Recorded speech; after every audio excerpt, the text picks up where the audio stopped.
Hello, अस्सलाम वालेकुम। मैं प्रोफ़ेसर शमीम अहमद अपने यूट्यूब चैनल पर आप लोगों से मुख़ातिब हूँ। मेरी आज की बात में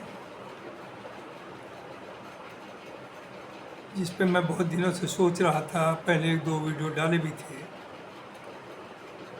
एक कड़वा सच आपके सामने दोबारा पेश करने की कोशिश करूँगा। वो है अमेरिका की जो not so called in reality super power है, उसकी डर्टी पॉलिटिक्स, जिसने दुनिया के सब मुल्कों में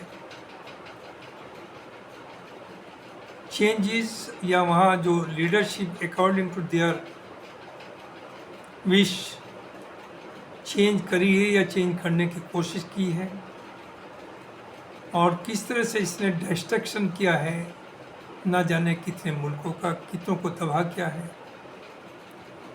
आप शुरुआत करिए जापान से।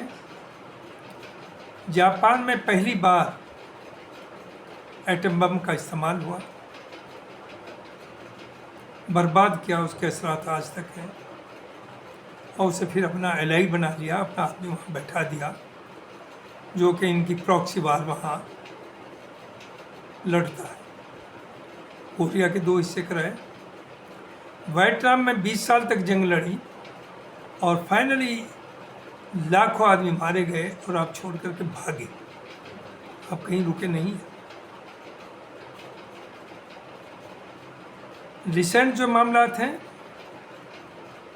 वो हैं इराक, जहां बगैर किसी सबूत के आपने वेपन ऑफ मास डिस्ट्रक्शन के चार्जेस लगाए और उस मुल्क को तबाह कर दिया in the name of democracy, ये ह्यूमन राइट्स वो हम लेंगे, जो 20 साल से ज़्यादा हो गया, आज तक आप रेस्टोर नहीं कर पाए, वहाँ अनस्टेबल है, चूँकि आपकी नीयत ही लूट मारने की है, लूटने की है, और वहाँ अपनी पपेट गवर्नमेंट आप बना करके आप छोड़ के चले गए उनके हाथ में। अफ़गानिस्तान में आपने क्या किया? 20 साल जंग लड़ी, लाखों लोगों को मारा, फाइनली आप छोड़ भागे। आपने इमरान की मदद ली, आपने अरब ममालिक की, कतर की मदद ली, और वहाँ से जान बचा करके आप भागे, मुल्क को तबाह कर दिया। लीबिया को आपने तबाह कर दिया, यमन को आपने तबाह किया, सीरिया को आपने तबाह किया। अब आपका काम रहा है कि पहले हम मुल्क को तबाह करें, वहाँ की पूरी इकोनॉमी, वहाँ का जो स्ट्रक्चर है, बिल्डिंग्स हैं, इंफ्रास्ट्रक्चर, सबको बर्बाद कर दें और उन्हें ज़मीन के नीचे ले जाएं। फिर चूँकि पैसा तो आप ही के पास है, फिर आप उन्हें मदद करने के नाम से मदद करने आए और अपनी पपट गवर्नमेंट, अपना लीडर वहाँ बैठा कर गवर्नमेंट बनवा दें, और फिर ज़िंदगी भर उन्हें अपना ग़ुलाम बना करके रखें, वो आपको सर्व करते हैं आपके सर्वेंट से। जहाँ गए आपने मुल्कों को बर्बाद किया सिर्फ अपनी अना के लिए। अब हमारे लेटेस्ट जो मेरा असल मामला था आज का, वो है Ukraine Russian war. Ukraine Russian war, Ukraine एक बहुत छोटा सा मुल्क है as compare to Russia. Russia के मुकाबले में कुछ नहीं। रशिया ने no doubt, we don't agree, जिस तरह से उन्होंने कुछ हिस्सा लिया और अटैक किया, और रशियन प्रेसिडेंट समझते थे कि 5-4 दिन में हम सबको सेटल कर लेंगे, कुछ टेक ओवर कर लेंगे, वो नहीं हो पाया। उसके बाद अब वार चल रही है, मोर देन 2 ईयर्स हो गए हैं, शायद फरवरी 2022 में शुरू हुई थी। आपने क्या सोचा? यमुनास की है, ज़ाहिर यंग है, बहुत एनर्जेटिक है, लेकिन उसे पहले से अपनी हैसियत का पता होना चाहिए था या था, लेकिन आपने उसे सपोर्ट देने की यकीन दिया और वो रशिया से भिड़ गया। जैसे रशिया ने अटैक किया था, अगर चाहते तो सब दुनिया के लोग आते बीच में और बैठते और रशिया को रोकते और एक एमिकेबल सॉल्यूशन निकल सकता था। लेकिन चूंकि आपकी नीयत तो ये नहीं थी, एक तरफ तो आप समझते थे कि इस जंग को जितना लंबा ले जाएंगे उतना आपके फ़ायदे में जाएगा और रशिया की इकोनॉमी बर्बाद हो जाएगी और पुतिन का तख्ता पलट जाएगा और वहाँ भी आप अपनी पपेट गवर्नमेंट बैठा देंगे, जिसमें आप you are totally failed. Putin के अंडर में उनकी इकोनॉमी भी ऊपर जा रही है, मुल्क भी स्ट्रांग होता जा रहा है और आज तक वो जंग लड़ रहे हैं। आपने दुनिया भर के पूरे यूरोप को झोंक दिया, आप खुद अपने जितने अलाइज हैं पूरी ताकत के साथ आप सब लोग यूक्रेन के साथ खड़े हैं। लेकिन हो क्या रहा है? ठीक है, रशिया के अंदर भी अटैक हुए हैं यूक्रेन की तरफ से। Finally Ukraine is loser. Ukraine को आपने बर्बाद कर दिया है। आज वो जिम्नास की जो प्रेसिडेंट है यूक्रेन का, वो लोगों की खुशामद करता फिर रहा है कि कोई कॉन्फ्रेंस करिए, कोई मीटिंग कॉल करिए दुनिया वर्ल्ड लीडर्स की और बैठ कर के एक समझौता कराइए। उन्होंने दबाव दिया यूरोप के ऊपर और उनसे कहा कि आप एक हाई लेवल मीटिंग करें और उसमें दुनिया के कम से कम 100-150 कंट्रीज़ के हेड ऑफ़ द स्टेट आए और उसमें आपने कोशिश की है कि रशियन प्रेसिडेंट भी आए, चाइना प्रेसिडेंट भी आए, इंडिया के प्राइम मिनिस्टर भी आए, सभी लोग आए। ये 1 महीना पहले आपने प्रपोजल रखा, लेकिन स्विट्ज़रलैंड के सामने स्विट्ज़रलैंड चुप रहा। लेकिन इन द मेन टाइम उन्होंने सबको कांटेक्ट करना शुरू किया और अब मोस्ट प्रोबेबली जून में मीटिंग प्रपोज की जा रही है, फाइनल नहीं हुआ है। रशिया उसमें तैयार नहीं है पार्टिसिपेट करने के लिए। पुतिन ने कह दिया कि जब तक हमारे जो मामला थे, हमारे इंटरेस्ट उन्हें उनकी गारंटी नहीं होगी, हम उसे अटेंड नहीं करेंगे। मीनिंग देयर बाई वो लड़ाई चालू रखने के तैयार है और यूक्रेन ने घुटने टेक दिए। और वही अमेरिका जिसने अब तक 2 साल से ज़्यादा उसे लड़ाई रखा, मुल्क को बर्बाद करा दिया, उसके डिस्ट्रॉय करा दिया, वही आज हाथ पीछे खींच रहा है।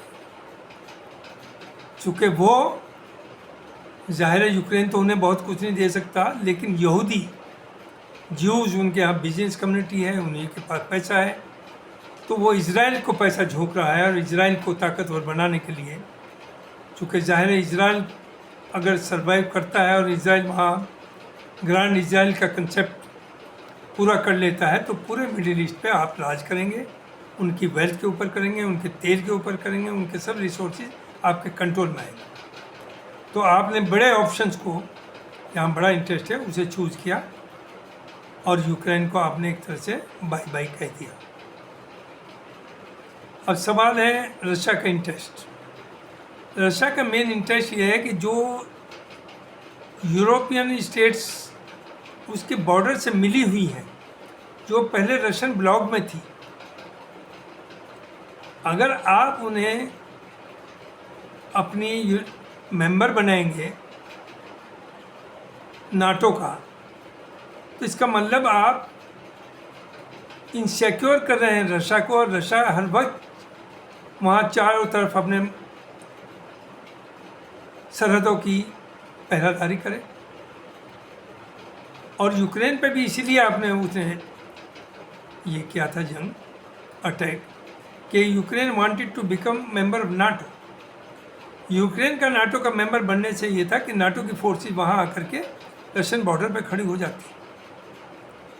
तो ना ये रशिया चाहेगा, ना चाइना चाहेगा, ना जो जितने लोग उनके साथ वो चाहेंगे। तो दे नीड गारंटी कि ये जितने मुल्क हैं, इन्हें कभी भी ये ख्वाब ना देखें कि नाटो का मेंबर हों और मेरे लिए ख़तरा खड़ा हो। अमेरिका का जो ख़तरा है, यूरोप का, उनका ये है कि अगर ये स्टेट्स फिर दोबारा रशियन ब्लॉक में चली जाती है, रशिया के साथ समझौता कर लेती हैं, तो इनके लिए ख़तरा पैदा होता है। तो ये चाहते कि बॉर्डर स्टेट भले ही मरें या जिए, ये हमें प्रोटेक्ट करें। फ्रांस हो, जर्मनी हो, इटली हो, ये सब का ये सोच है, इंग्लैंड है। तो ये वार जो है ये आसानी से रिजॉल्व नहीं होने वाली, और अमेरिका ने बलि का बकरा बनाना था ज़ेलेंस्की को, यूक्रेन को, वो बना दिया। और आज मरता क्या नहीं करता, वही यूक्रेन जो बहुत बहादुरी दिखा रहा था, वही प्रेसिडेंट आज वो भीख मांगता फिर रहा है कि समझौता करो। और ये याद रखिए, अब समझौता होगा तो वो रशिया की टर्म्स पर होगा, वो अमेरिका के टर्म्स में नहीं होगा। और अमेरिका तो हज़ारों किलोमीटर दूर बैठा हुआ है, वहाँ से वो डिक्टेट करता है, लोगों को भिड़ाता है, खुद सिक्योर है। दूसरे अब इलेक्शन भी आ गया है ऊपर से, 2024 में इलेक्शन वहाँ का भी होना है, अमेरिका का, और बाइडन की हालत ख़राब है। ट्रम्प बहुत बुरा था, लेकिन अब जो लोग दे गए ट्रम्प इनसे बेहतर है, ट्रम्प के चांसेस हो रहे हैं आने के। और ट्रम्प की पॉलिसी है कि वो दुनिया में कहीं भी जंग में हिस्सेदार नहीं बनेगा। लिहाजा ट्रम्प के आने के बाद यूक्रेन का मामला बहुत ज़्यादा बिगड़ेगा। जो थोड़ा बहुत बचा, हो सकता है वहाँ रशियन फोर्सेज ही कब्जा न कर लें। तो इसलिए ज़ेलेंस्की जो है वो चाहता है कि जल्दी से जल्दी पीसफुल सोल्यूशन कोई निकले, लेकिन वो पीसफुल सोल्यूशन निकलना बहुत आसान नहीं है। वो तभी निकलेगा जब यूक्रेन जो पहले दिन शर्त लिख करके देगा कि वो नाटो का मेंबर नहीं होगा, वो कोई भी रशिया का जो भी मुखालिफ ब्लॉक होगा उसके साथ नहीं जाएगा, तो शायद तब ये समझौता हो सके। वही वो कर रहा है आपका, इसकी क्रिमिनल सोच देखिए कि इजराइल को वेपन्स दे रहा है, मदद कर रहा है, अपने लोगों को भेज रहा है वहाँ ट्रेन करने के लिए, और दुनिया देख रही है, पूरी दुनिया की इंसानियत का कत्ल हो रहा है, किस तरह से बच्चे और औरतों को मारा जा रहा है। तो ये अल्लाह इसे बर्बाद करे।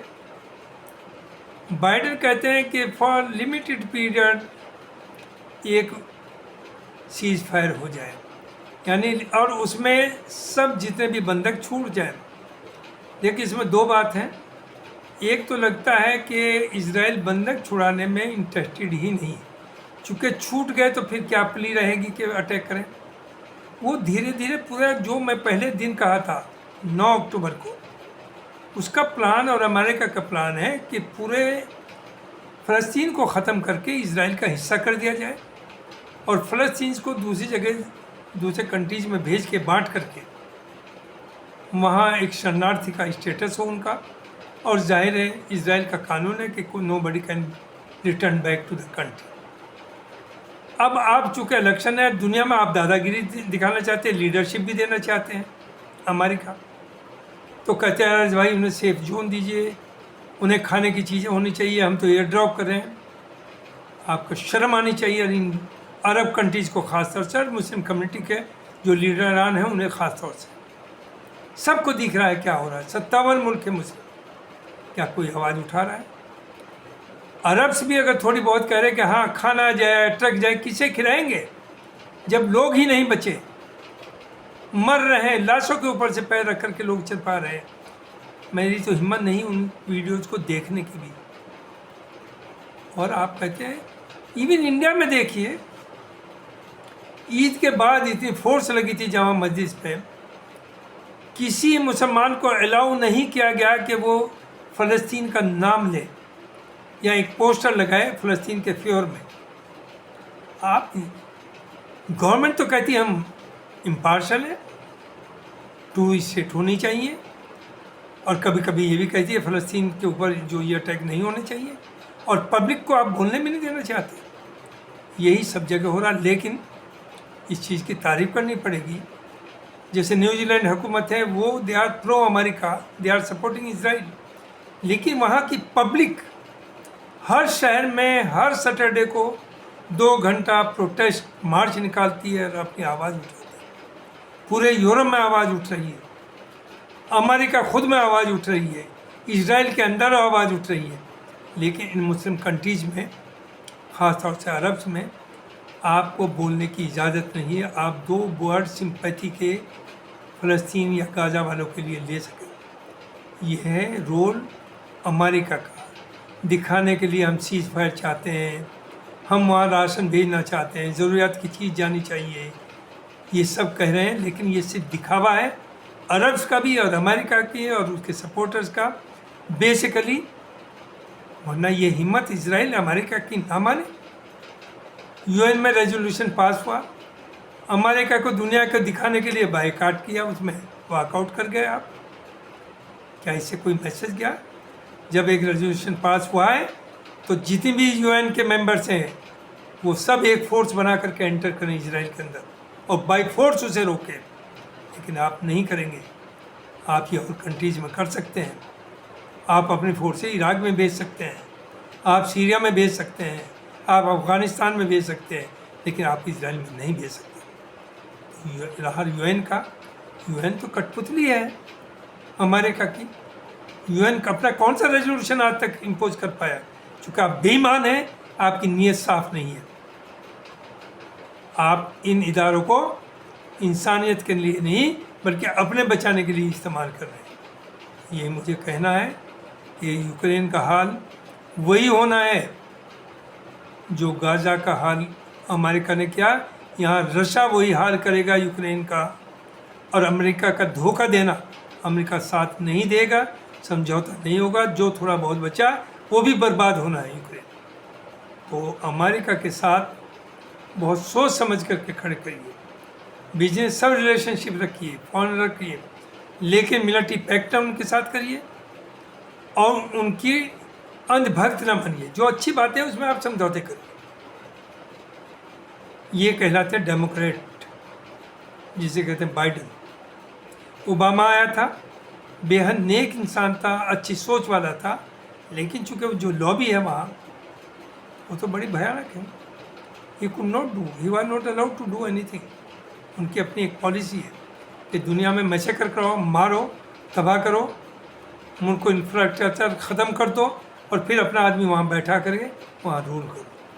थैंक यू वेरी मच, ये मुझे कहना था। शुक्रिया बहुत बहुत।